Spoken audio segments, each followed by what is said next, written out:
Welcome to Incubation Talk. Today we talk with Logan of indiewolverine about building your own community. I have no clue whatsoever to set up a community. It always sounds a little bit magical to me. Gladly, Logan is here to give us some tips and tricks. Are you ready? Hi Logan, good to see you again. Hey. How have you been? How's it going? I've been great.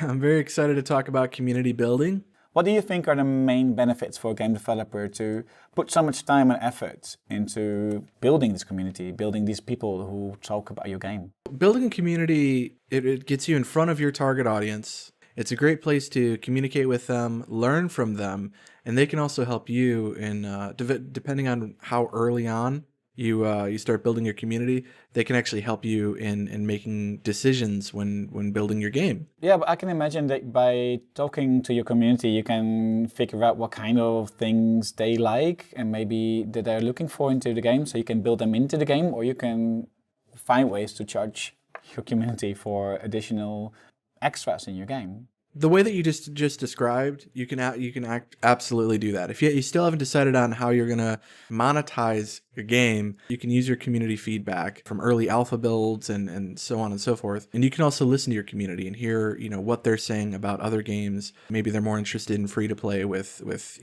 cosmetic items being something that they'd be happy to pay for. With that being said, that would be a top layer of deciding your monetization strategy. You can't rely just off of your own community's feedback. No. You'd still have to do a lot of research on top of that and making that final decision, because that's a very, very important decision, obviously. It's a good thing though. We just started our own community because not only you are joining this call, today we have a special guest like last time.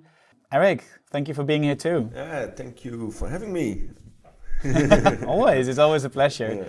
So the reason why Eric is here on this Skype call with us is that we are going to talk about some general things of community management first, and then we figure out like how will this apply to the Fronto case. Can we build a community from scratch from Fronto, or what would be a good way to build this one for him? I guess we'll start at the earliest phase of building a community, very early on in development. Yeah. For those that are listening and watching, if you're at the later stages of development and you're close to launching your game, let's say you have 3 to 5 months left before launch, you can still start. You can still build a community. It's best to have some community, whether it be a very tiny pocket of individuals.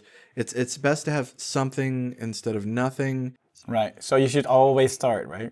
Exactly. So when you're listening to this, don't think that, oh, well, we're too far along. We don't, it's too far along for us to start building a community and putting in a plan together.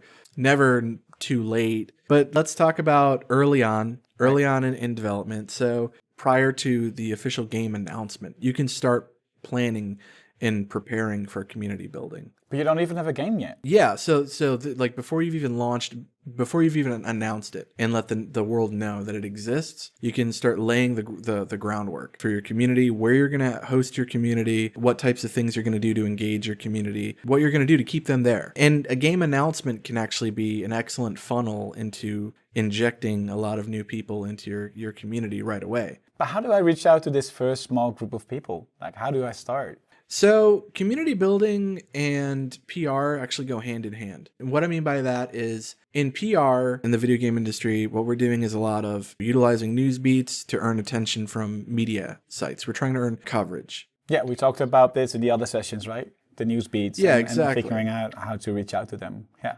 Exactly. So we've covered this. But if we have a plan with our news beats, so let's say our game announcement, that'll be our first news beat. We're going to show the world that, our game exists. You can have a trailer, or you can be Vlambeer and then just pop up at PAX West and then, hey, it's our new game. It's here. Whatever way you want to announce your game, you do that. But if you have community building in mind right away from day one, and let's say you're going to use Discord as your platform, then what you do is before the announcement, you create your Discord server, you put in your channels, your welcome channel, your announcements channel, your rules channel. You just lay the groundwork. You put together the skeleton of the channel. So what would a channel look like if I enter this kind of website as a community member or a potential community member? I hear about this game, or I hear there's a game in production, and then I move myself to the Discord server. So that's already a great feat, right? So people move to your Discord server. Yep.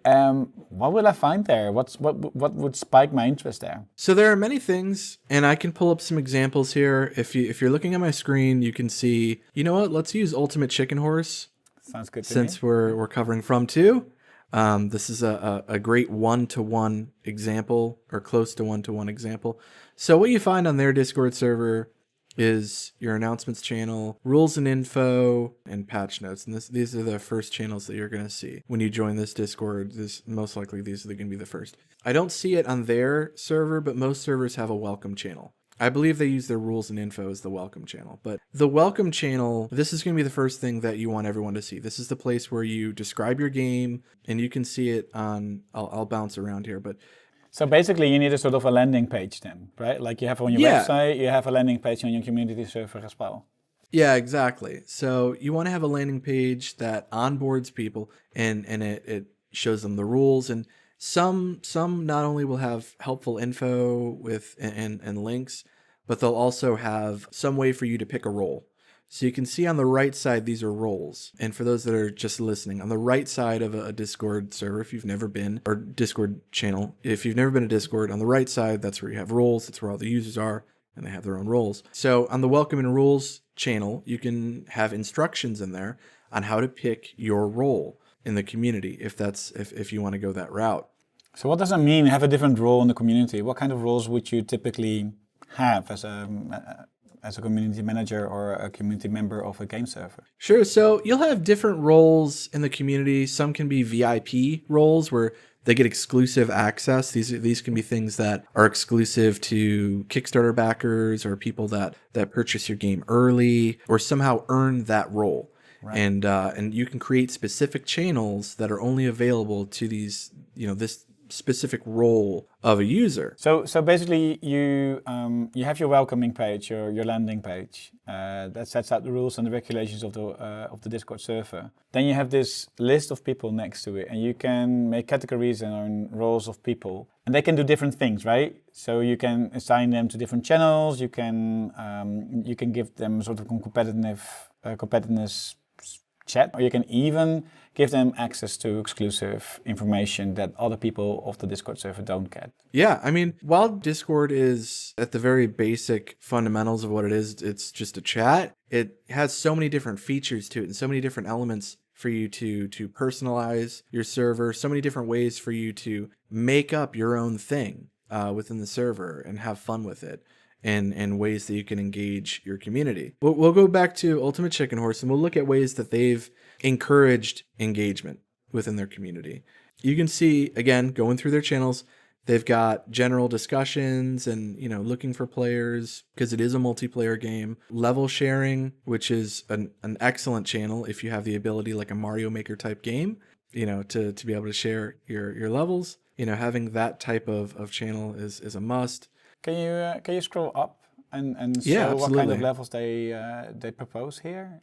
Yeah, so we have one right here, and I'll pull it up. You can see this construction type level, and then there's the code underneath. We'll go up a little bit more. What looks to be another level. So I mean, as you can see, there's a lot of different levels that are being shared, and they're being shared on Steam as well under screenshots. But, they're also bringing them to the Discord community and sharing the code. Again, for games that have Mario Maker style sharing of levels that you've made, this is something that is seemingly a very easy and low-hanging fruit in terms of getting people to engage with one another. Next up is bug reports. And again, going back to what types of results you can see from community building. People can help you. People that are interested in your community, especially very early on, and they're interacting with you and engaging with you, even when your game doesn't look as best as it can possibly look. Those are the best community members. Those are going to be the ones that play the early builds and share all of the bugs that they find. Well, that's valuable information. Yeah, absolutely. But would you want to have this out and about? Would it hurt your game or your position as a solid and stable version of your game? Or I mean, I've seen many different Discord servers, and many of them have a bug reports channel that's not private. So I don't think there would be any sort of potential issue. But I mean, you never know. There could be something that, exposes things that you don't want to be exposed to the public. But again, if you're concerned with that, then you could do like a Google form. You could have a bug reports page, or you can conduct an alpha, have a Google form filled out to capture email addresses to send the build to. And all you'd have to do is create a channel. And then in that channel, you have a link to the Google form. That's it. And then that would be your alpha sign up channel. And you link to your Google form. So then all the bug reporting, all of the feedback that you get would be done via email instead of through the channel. But you can initiate it through the channel. So that's if you're concerned with open bug reporting. And we'll keep going down here. You see ideas. Again, this is like a low-hanging fruit way to get people to talk about your game and think about your game and come up with ideas for your game.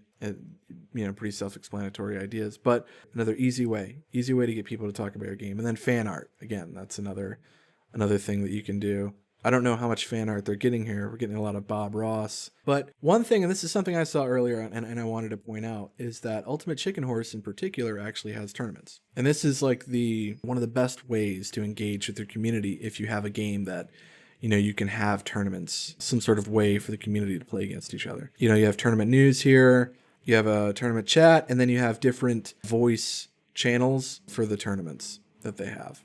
We can keep going down here. Voice channels, honestly, I would personally say they're optional. And I say that because not many people join voice channels. Like you'll see here, they have Ultimate Chicken Horse has a lot of voice channels, and it doesn't look like anybody's in any of them. And that's usually the case. It's really for the most dedicated of your community that are very excited, that want to talk about it with somebody. But more times than not, voice goes unused. So if you don't want to put a voice channel on your server, don't feel like you need to. It's not a requirement.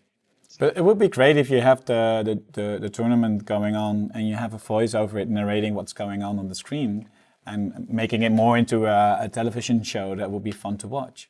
Yeah, and there are other examples that are outside of like a game development community. So if you're a streamer, if you're playing like Destiny and you're going to do a raid, you can actually go to your Discord community, and then you can, in the voice chat, you can allow, up to, I think a raid's like 5 other people. You get them in there, then you lock the voice channel, and then you can, that's how you can get people on your stream live and talk to them and play, with your community. There is a purpose for voice chat, but again, it's the use case. It just depends. So we discussed some channels that are used in Discord and that you can use as a sort of inspiration and initiation of conversation. But what happens if people are engaged? At a certain point, they don't want to make any artwork anymore. And how do you keep them engaged? What can you do? And how do you come up with those ideas? So that's really up to the community or community managers of the team. Ideally, the entire team, speaking to indies, because many teams are 5 people, maybe less, 5 to 10 people. Yeah. Ideally, you get as many people in as possible. So if anyone at any given time, if there's a question within your server, someone on the team can be there to answer. But to keep people coming back, you have to have some sort of strategy. And tournaments is a great way because you can have like a monthly tournament and you keep people coming back. So we can do challenges, we can do tournaments. Are there other ways that you can engage your public or your community for a longer time?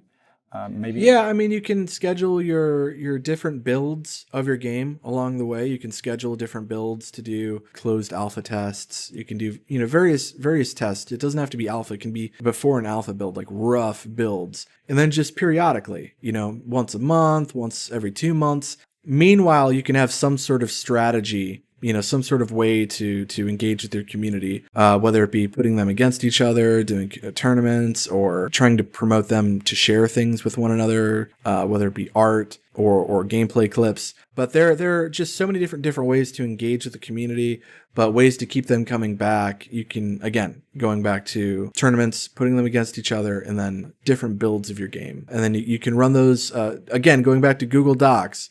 You can create a Google form for each build, and you'll have the build available to them. for a few days. So it's something that they actively have to put into their, they have to schedule it out and then pencil it in to play it. Because if you leave it available and open-ended like a demo, and it's always going to be available, there's no urgency to play it. But if you put a time period on it, there's a little bit of urgency that, oh, well, if I want to play the latest build, I only have access for, a few days. And then you give your feedback at the end. So that's a way to keep people coming back is through these different builds, if you want to do it that way. It all depends on what kind of game you have, right? What kind of community you can make. I can imagine that a game with Descenders, there's a strong competitive motivation to it to play this game, right? It's really action and excitement oriented. Whereas when you have more of a simulation game, say The Sims or SimCity, that has a completely different audience that might be engaged in a completely different way. How do you start thinking about your community as a means of engaging them in one way or another? Yeah, so again, this kind of goes back to target market research and understanding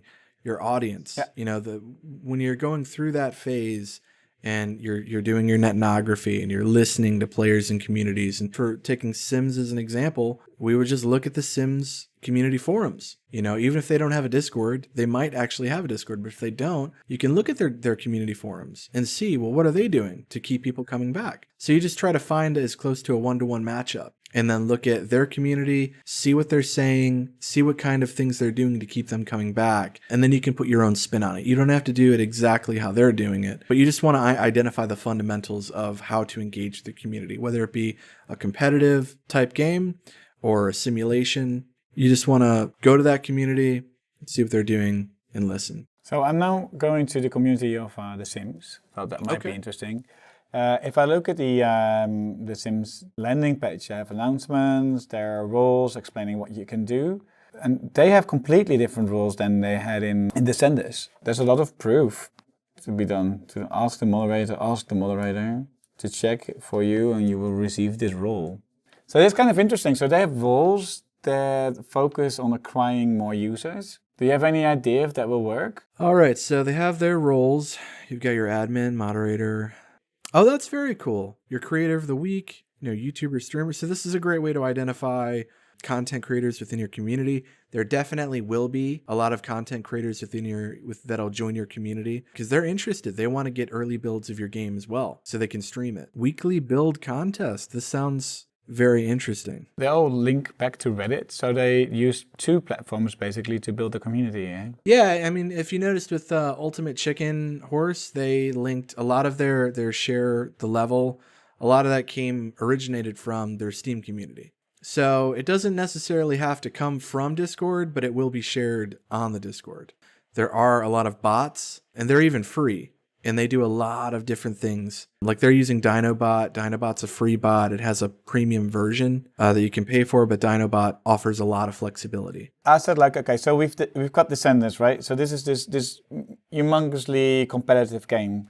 How will this work for The Sims? Can you do competition, or are there other ways to engage the public? Yeah, I mean, there are plenty of ways to engage with your following. And each game's going to be different. And like you said earlier, the genre and type of game that you're creating is really going to be the deciding factor in how you figure out how you're going to engage with your community, because it's going to appeal to a different type of audience. Right. So what I'd like to steer towards too is that you really need to understand the core experience of your game and translate them to your community. And then you can see the difference between Descenders and maybe Ultimate Chicken Horse, because they have different approaches to it. Especially in Descenders, yep. they literally translated their different roles to different roles in the community, which is pretty strong, right? Yep. Now we have set up the community service, and we came up with all kinds of channels there. How do we get more people to our Discord server? Sure. So the way that you want to earn or get more people to your Discord server is to capitalize on a few things. PR and community building, they go hand in hand. With PR, you use news beats to earn attention from major gaming media outlets. Let's think your game announcement, major updates, whatever it may be. You also want to include in your messaging to media that you have a Discord server. You want to have some sort of incentive involved. into getting people into your Discord server. So let's use From2 as an example really quick. If From2 has a demo that's not yet available but will be available in the future, this is an excellent incentive into getting people to join your Discord server. So if you make the Discord server the only place where you can actually access the demo, you can download the demo, then obviously people are going to come to your Discord server instead of other places. This is with a community building focus in mind. So think about it this way, that if you're crowdfunding your game, if you're running a crowdfunding campaign, ideally you have a demo and you have an audience that are ready to pledge, or back your game on day one. Those first 48 hours, first 72 hours, that's crucial time in a Kickstarter campaign or a crowdfunding campaign. So you can't rely on media coverage to refer that traffic to you to earn enough, backs or backers. Mm-hmm. You can run a Kickstarter campaign, kick off your Discord with that Kickstarter campaign, funnel people to your Discord with the demo, and then if it fails, that's fine, because the second time that you run your Kickstarter campaign, you've already built up a community of people that many of them have already backed your game the first time around. So the second time around, now you get that big injection of backers on day one versus that spread out time period, and you get more time on Kickstarter, which means you're going to grow your community even further. I always learned that when you send out a message, there needs to be a call to action. Yep. But can you have the call to action join our Discord server, like put it every time in any announcement you make? Or is it a bit much? Yeah, absolutely. You can remind them. The first one would be, we have a demo available. Second one would be, we have an exclusive alpha build. Next one would be, we have a beta, or we have an updated alpha. But you would always make that the call to action, that to get access to these exclusive builds and to be able to provide feedback to the developers and all this, the only place to do it is our Discord server. That's the only place. Not on Twitter, not on Facebook, nowhere else. Oh, do you have other ways to recruit new community members than merely saying like, yeah, we have a new build ready? Like, are there more creative solutions to this?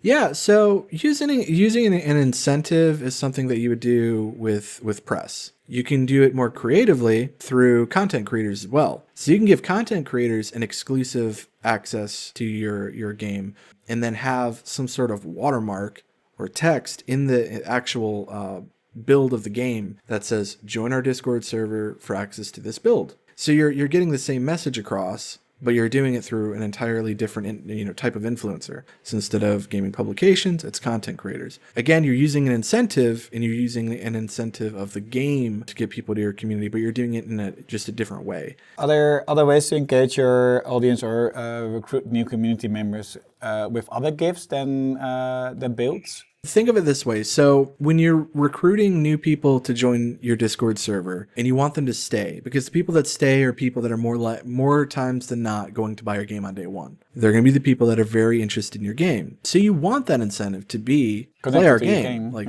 if you really want to give them an incentive, there are other things you can do like DLC. On Steam, there's hidden DLC options. You can give them like a skin, like an exclusive skin that nobody else gets access to, that you can only provide via the Discord server. Mm-hmm. Would you say that Discord would also replace your mailing list in a sense that it's the most important place to collect your fans?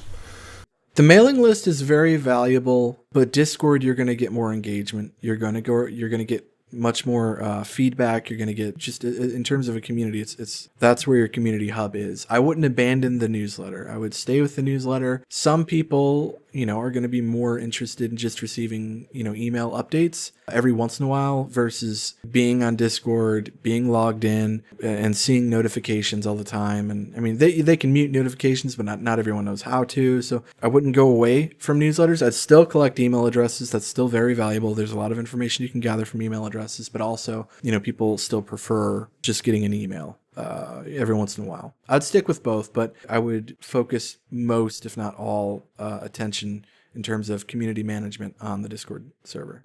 And could you also collect email addresses on your Discord server? So absolutely. Sign up for the newsletter and make a sign-up form. So when people might lose interest, you can keep them up to date through the newsletter. I mean, you can create a dedicated channel that's for follow our social media channels or sign up for a newsletter. You can just give your community options, and you can explain in those channels.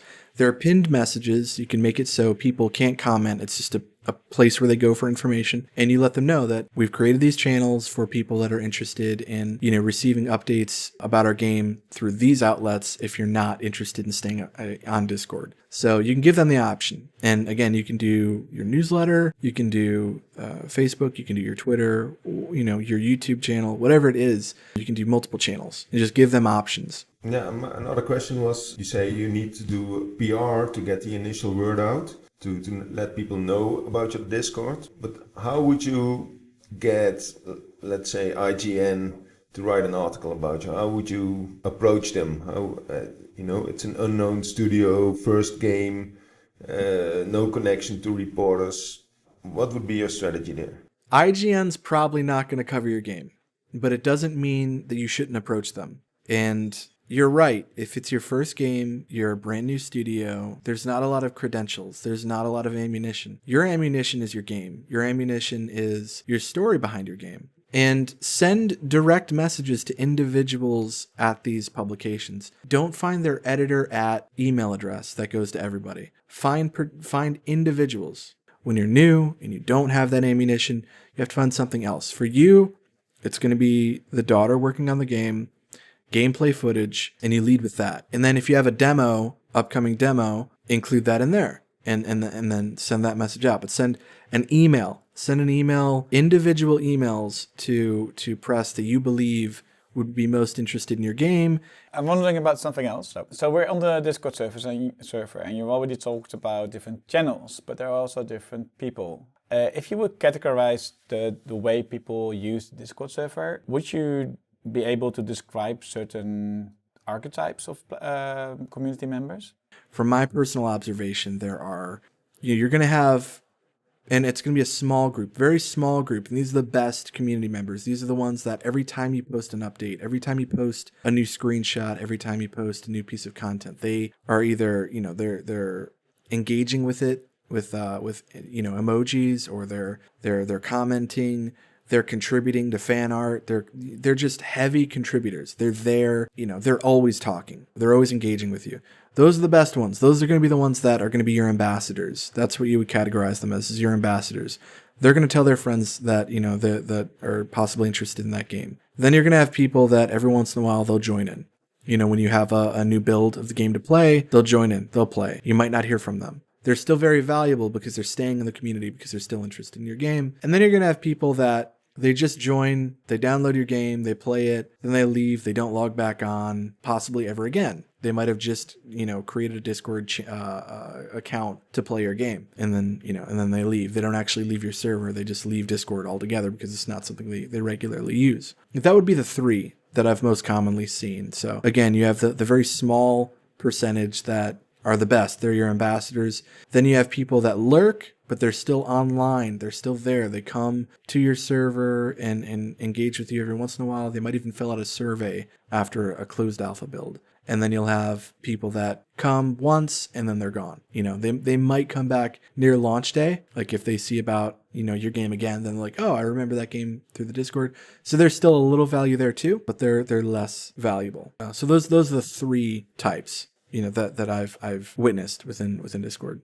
Interesting. Like I have an article in front of me by David Millen, and he suggests that through system design elements, through designing the Discord servers for that matter, like in online communities, he said try to do something like conversation channeling, event notification, and the facilitation of specific kinds of discussions. Those are different ways to engage your audience, obviously, so that wouldn't be about this particular subject, but that makes sense, right? Yeah, engaging in conversation with your audience is a great way to keep people, there and kind of weed out the people that aren't really interested in your game. You're going to notice a lot of people that they never communicate back. You say you'll share information, you'll share major updates, you'll ask opinions. What do you think about this new feature? And, that's a great way to start pulling up from the community. Like, who are the ambassadors? Who are the main,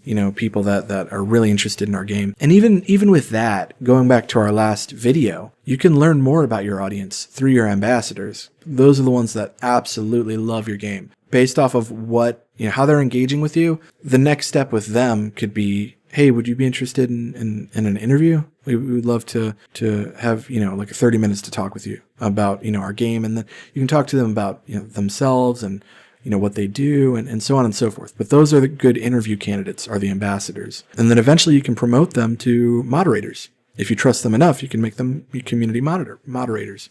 Versus Steam, I've noticed a lot of toxic players or community members on Steam. I've come across my fair share of them. With Discord, if you create your own rules on Discord, you put together your own rules, you set them, and then if they go against the rules, you remove them. It's done, you know, and they don't come back.